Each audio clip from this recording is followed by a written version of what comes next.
In this video, I will show you how to create a user in Linux using useradd command.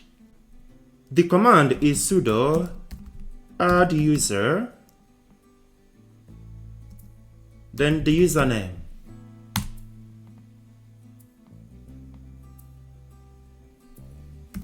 I'm going to use my password to sign in. Now it's asking me for password for the user Alice.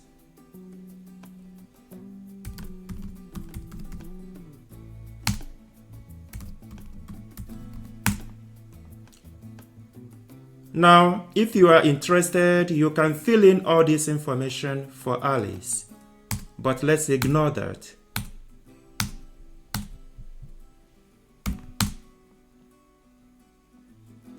Alice has been created. If you want to view the user that you created, you could use grep Alice etc password. Here you can see the account that we just created. I hope this tutorial has been helpful. Please subscribe to my channel. Thank you.